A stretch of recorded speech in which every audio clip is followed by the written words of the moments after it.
Bonjour à tous, j'espère que vous allez bien. Écoutez-moi, tout va pour le mieux. On se retrouve aujourd'hui un dimanche, c'est rare. J'ai le jour du Seigneur, je sais pas si c'est très bien de travailler le jour du Seigneur, mais bon. Euh, il y a une information qui est tombée et qui est très importante, du coup je voulais vous en parler aujourd'hui. Et voilà, j'ai décidé du coup, après mon poulet frites et après avoir regardé Walker, de ne pas regarder Monk et de vous parler. Donc voilà, c'est pourquoi je tourne cette vidéo. Donc installez-vous confortablement, n'hésitez pas à vous abonner si le contenu vous plaît, n'hésitez pas à liker, c'est parti.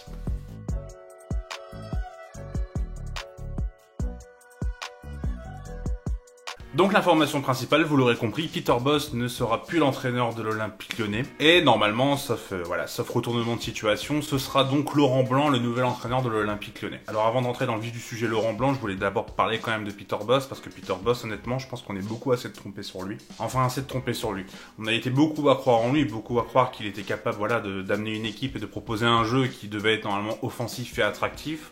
Alors offensif, ça l'a un peu été au début de son mandat, mais c'est vrai que par la suite, ça a été vraiment très compliqué, et surtout dernièrement, on ne comprend pas du tout ce qui se passe sur le terrain, on sent des joueurs qui sont complètement pas au niveau, et voilà, l'éviction de Peter Bosz, je pense qu'elle était inévitable, et je pense que c'est bien pour l'OL de l'avoir fait. Donc Peter Bosz, malheureusement, c'est un gros coup pour lui, je pense, honnêtement, je pense que sa carrière va prendre un gros coup, sachant que moi, en fait, j'étais hypé par Peter Bosz, parce que vous le savez, ceux qui me suivent, mais je suis fan de Bundesliga, et quand Fernando Caro a repris le Bayer Leverkusen en 2018, ou en 2019, je ne sais plus la date exacte, mais je crois que c'est 2018. Il avait mis Peter Bosz en fait comme entraîneur pour parce qu'il est fort avec les nouveaux, il a un plan de jeu qui est plutôt important. Et c'était lui qui devait du coup recréer un peu avec des jeunes prospects qui arrivent et avec des jeunes également de centre de formation, créer un club qui gagne, un club qui joue très bien, une équipe qui est très bonne à avoir joué. Et du coup, je trouvais que ça avait une cohérence de la part de Juninho, parce que c'est Juninho qui l'a choisi, de prendre Peter Bosz. Sauf que ça n'a pas été du tout. L'année dernière, on fait le 8ème. Alors certes, il y a eu des pertes de joueurs, comme notamment Bruno Guimaraes, mais bon, quand Bruno Guimaraes, je crois que Lyon est le 8ème aussi, de mémoire. Et là, cet été, Lucas Paqueta, mais bon, Lucas Paqueta, sur les derniers mois, c'était pas non plus flamboyant, même si je peux comprendre les personnes qui disent qu'on l'a pas remplacé, oui, c'est vrai. Mais normalement, avec l'effectif qu'on a, et surtout, et j'insiste là-dessus, le fait qu'on joue pas l'Europe et du coup qu'un match par semaine, sauf quand il y a une journée de championnat en semaine, on s'entend. Mais normalement, l'Olympique Lyonnais devrait normalement réussir à gagner des matchs et surtout à être triomphant, à être rayonnant et à montrer vraiment un visage beaucoup plus séduisant que celui qu'on voit actuellement. Et surtout, je pense que, et ça a été confirmé vu l'interview d'après-match d'Alexandre Lacazette au micro de Prime, mais on sentait surtout des joueurs qui n'étaient plus du tout concernés, des joueurs qui avaient complètement lâché le coach. Je peux penser par exemple, alors je sais pas s'il a lâché le coach, hein. Honnêtement, là, je dis ça comme ça et je vais prendre des exemples de joueurs, mais ça veut pas dire qu'ils ont lâché le coach. Mais par exemple, on prend un Maxence Cacré depuis le début de saison, clairement, c'est pas fou, c'est pas très bon. Alors que Maxence Cacré, clairement, c'est un excellent joueur. Et là, il était vraiment en grande difficulté. On avait l'impression, et c'est ce que Lacazette a un peu dû, et au final, je pense qu'il a raison. L'impression que les joueurs ne comprenaient plus le discours du coach, n'étaient plus derrière leur coach. Et il fallait changer. Et je pense que c'est une très bonne chose. Et Peter Bosz, ça aurait été un gros échec, un gros échec. Et c'est une bonne chose que la page se tourne aussi vite dans la saison, j'ai envie de dire. Peut-être qu'on aurait pu le faire avant, en fin de saison dernière. Moi, je partais du principe, on en reviendra après, que c'était pas forcément lui le problème majeur et qu'il y avait une possibilité, avec notamment le recrutement, même si il n'est pas non plus flamboyant comme alors que Bruno Chirou dit que oui, mais en vrai c'était pas foufou. Est-ce que des joueurs comme Lacazette, comme Tolisso et tout pouvaient apporter quelque chose de renouveau et en étant derrière avec Peter Bosz, peut-être que ça aurait pu être une chose bonne et que Peter Bosz aurait pu ressouder le groupe parce on avait l'impression que le groupe était un peu derrière Peter Bosz et que ça allait redonner un souffle nouveau et que ça allait être quelque chose qui allait marcher. Et au final, on se rend compte que non, donc effectivement, on aurait dû licencier le coach avant. Mais je sais que certains le disaient et au final, ils avaient raison. Moi, j'avoue que j'étais plus dans une idée que c'était pas le principal problème et qu'il y avait d'autres problèmes au club et qu'il y a toujours d'autres problèmes au club. D'ailleurs, on en reparlera après. Mais voilà, donc Peter Bosz quitte le navire et on l'a appris là, même si c'est pas encore officiel, mais l'équipe a dit que apparemment il était d'accord. Laurent Blanc va donc reprendre le flambeau. Et Laurent Blanc, comment dire, aux gens qui vont regarder la vidéo qui ne sont pas lognés, en fait, Laurent Blanc, c'est un peu, vous savez, le gosse qui attend un jouet à Noël depuis plusieurs années et qui l'a enfin. ou le gosse de 8 ans qui veut un téléphone portable, mais on lui dit pas avant tes 14 ans, et à ses 14 ans, il l'a. Bah en fait, Laurent, le gosse de 8 ans qui va avoir 14 ans, c'est Jean-Michel Aulas, et il attendait à chaque Noël Laurent Blanc. Donc il l'a maintenant, ça y est, il va pouvoir s'amuser avec lui. Et donc Laurent Blanc, voilà, on connaît son parcours, hein, c'est un excellent joueur, c'était un excellent joueur qui est passé par Montpellier, qui est passé par Marseille, par Bordeaux, par Manchester United. Il y a eu d'autres clubs, mais voilà, en gros, on va pas revenir sur sa carrière de joueur, c'est pas le but. C'est surtout, ce qui est plus intéressant, c'est en carrière d'entraîneur. Il a été entraîneur des Girondins de Bordeaux, où il a gagné le titre et la Coupe de la Ligue.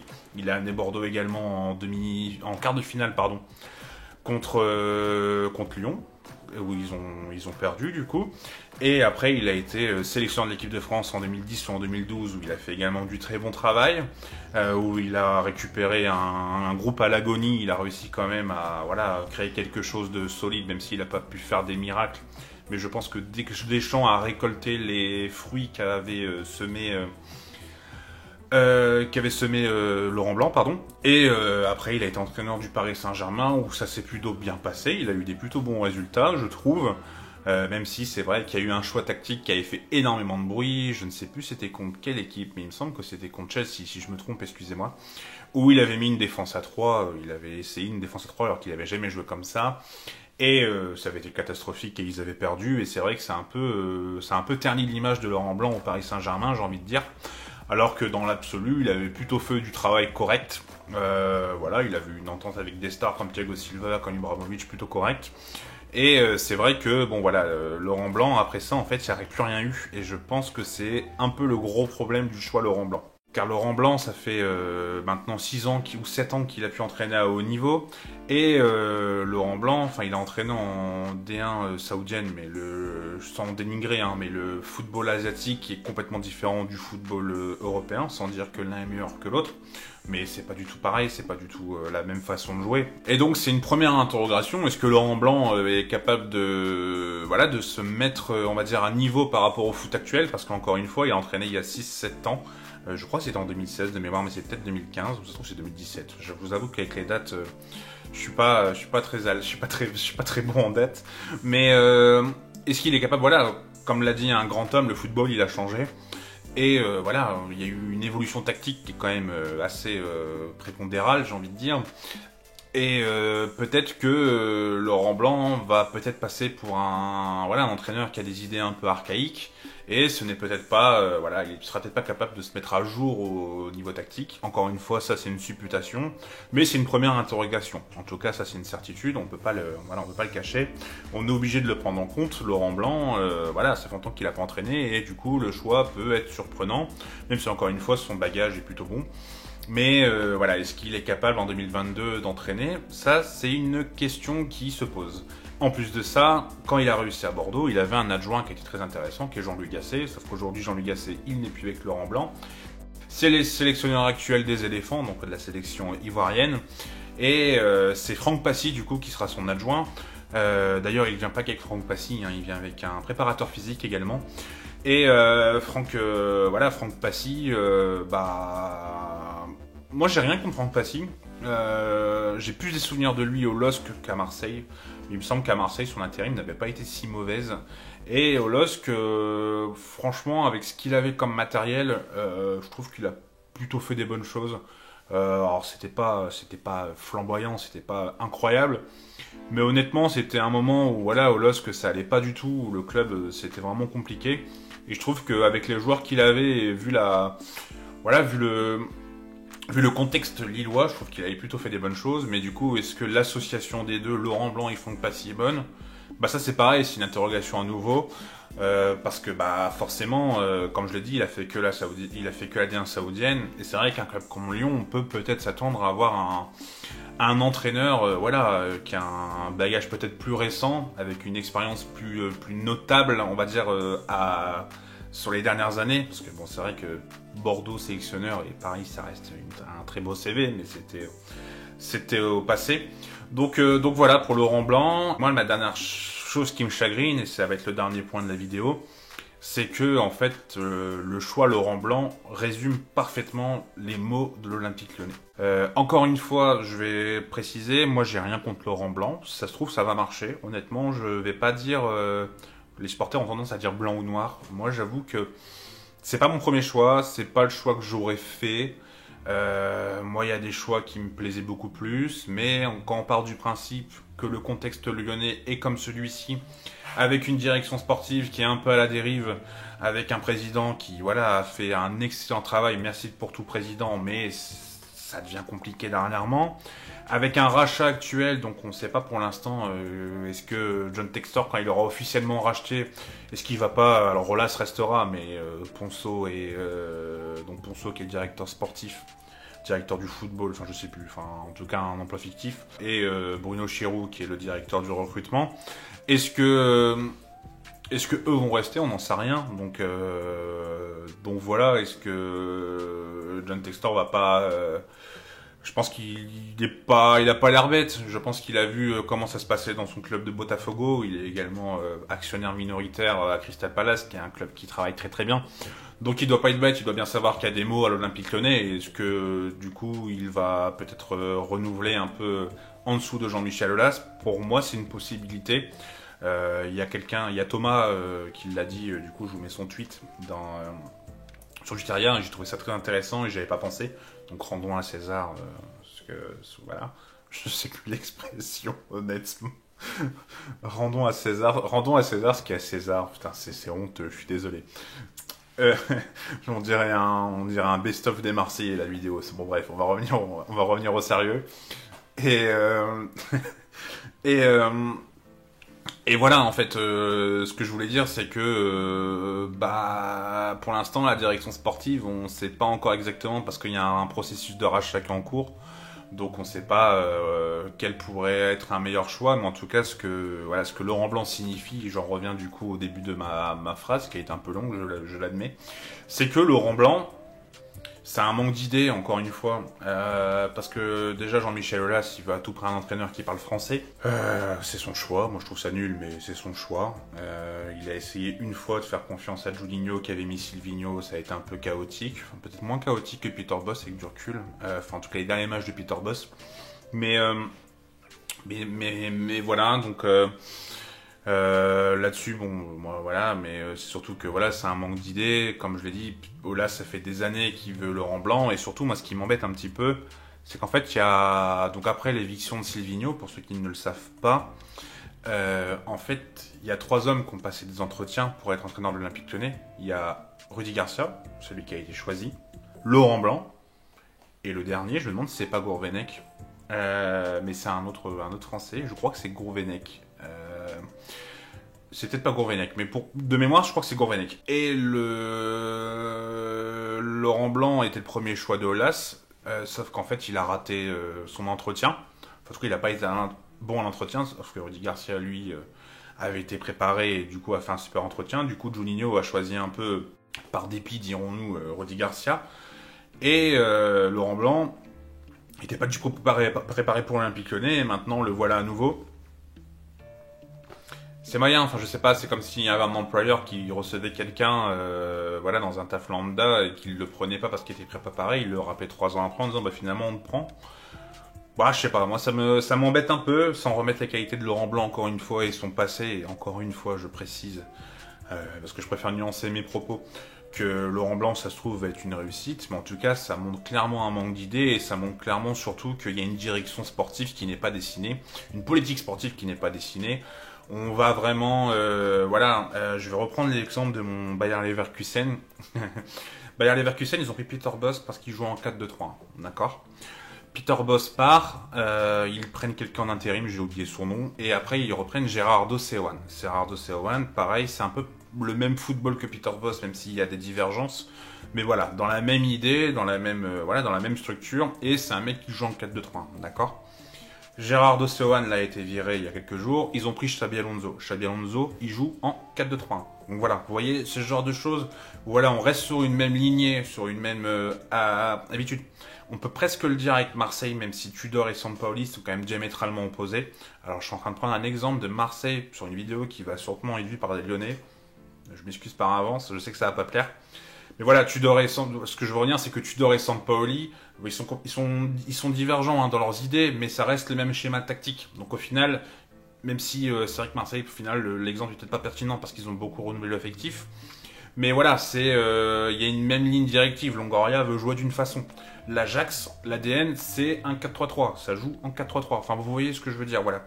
C'est que on prend des entraîneurs sans penser comment la politique sportive est faite, parce qu'il n'y a pas de politique sportive. Et ça, c'est dérangeant. Ça, pour un club de foot en 2022, c'est plus possible. Et voilà, c'est pourquoi Laurent Blanc, bienvenue à lui. J'espère honnêtement qu'il va réussir. Je veux pas être dur avec lui parce qu'honnêtement, il a quand même un passé et ça se trouve, il va nous faire mentir et c'est une bonne chose. Après, à aujourd'hui, on n'a pas de certitude sur le niveau de Laurent Blanc. Est-ce que Laurent Blanc est l'homme de la situation? On peut pas le savoir. On pensait que Peter Bosz l'était, il l'a pas été. Donc laissons-lui du temps, j'ai envie de dire. C'est très bien que le board ait agi aussi rapidement, même si je pense que vu l'interview d'Alexandre Lacazette, c'était inéluctable, et ça, bravo à lui. Les gens qui disent que Lacazette, il ferait mieux d'être au niveau avant de parler, en fait, non, je suis désolé, mais non. C'est ce genre d'événement qu'a fait que Peter Bosz est parti, donc bravo à lui. Moi, je suis pas du tout d'accord avec le fait d'être irréprochable quand il faut parler, ça, je suis pas... Alors, je suis d'accord partiellement, mais là, dans ce cas de figure, non. Donc c'est une très bonne chose, bravo au capitaine d'avoir fait ça. Et voilà, on va espérer que l'Olympique Lyonnais va remonter. Là, il va y avoir 5 matchs avant la trêve, avant la Coupe du Monde, donc ça va être assez compliqué, sachant que je crois qu'il y a un Olympico, il y a un match contre Nice, il y a un match contre Rennes, le prochain match c'est Rennes. Donc on verra comment ça va se passer, mais en tout cas, je crois que le plus principal, et là où ce sera le plus important de juger, ce sera après la Coupe du Monde, surtout que nous on n'a pas énormément d'internationaux. Donc c'est là où on pourra vraiment voir toute la patte blanc, ce sera en deuxième partie de saison. Et en tout cas, voilà, moi j'ai hâte de découvrir ce que Laurent Blanc va nous proposer, parce que c'est vrai qu'on est vraiment dans une inconnue.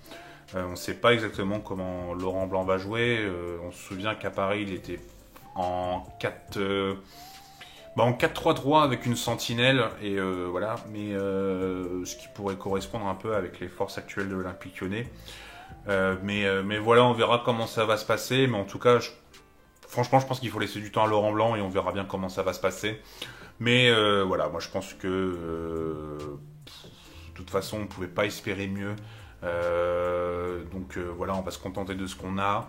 Je sais que voilà, moi j'avais des noms en tête qui me faisaient rêver, je l'ai déjà dit sur Twitter, enfin rêver, le mot est fort. Mais des gens qui me semblaient cool, en tout cas voilà, des gens qui me semblaient adéquats au projet pour essayer de renouveler, même si encore une fois j'ai conscience du contexte lyonnais et je sais qu'on peut pas forcément mettre des gens voilà, par exemple, des gens très utopiques pensaient Thomas Tuchel. Thomas Tuchel, il n'était pas d'accord avec Leonardo, il n'était pas d'accord avec Chelsea. Donc, comment il va être d'accord avec Vincent Laponce? Donc voilà. En tout cas, voilà, moi je pense que c'est une très bonne chose le départ de Peter Bosz, que j'ai beaucoup défendu, mais là c'était plus défendable. C'est dommage, mais en tout cas, on espère vraiment que voilà que Laurent Blanc va réussir à faire ce qu'il peut et que surtout après John Textor par la suite va comprendre qu'au club il y a beaucoup de choses qui ne vont pas et qu'il va y avoir un renouveau également dans la direction sportive. Pas forcément en bougeant Jean-Michel Aulas, même si moi s'il part, voilà, honnêtement je pense qu'il y a un moment où il a fait son temps. Mais en soi c'est surtout la direction sportive, il doit y avoir un directeur sportif pour moi qui doit être fort. On a mis Vincent Ponceau, c'était pas forcément son poste et c'est pas ses qualités. Donc il patauge, je sais qu'il travaille beaucoup, mais c'est pas parce qu'il travaille beaucoup qu'il travaille bien. Voilà. J'espère que la vidéo vous aura plu. Voilà, petite vidéo comme ça, j'avais rien écrit, on a parlé, voilà, j'ai parlé devant la caméra. Dites-moi vous ce que vous pensez de l'arrivée de Peter, d'accord, de Laurent Blanc. C'est dimanche, hein, de Laurent Blanc. Voilà, dites-moi ce que vous en pensez. Écoutez, moi, comme vous l'aurez compris, je suis mi-figue, mi-raisin, quoi. L'expression qui n'a pas été dite depuis 1920, mais voilà, je vous la redis. En tout cas, si la vidéo vous a plu, n'hésitez pas à la liker, n'hésitez pas à la partager autour de vous également, n'hésitez pas à mettre un commentaire, voilà, comme je vous ai dit. N'hésitez pas à vous abonner également, les prochaines vidéos, il y aura des Road to World Cup, il y aura une vidéo sur le Ballon d'Or, comme je vous ai dit en FAQ, et il y aura une vidéo assez rapidement sur Benzema. Donc voilà, en tout cas, si la vidéo...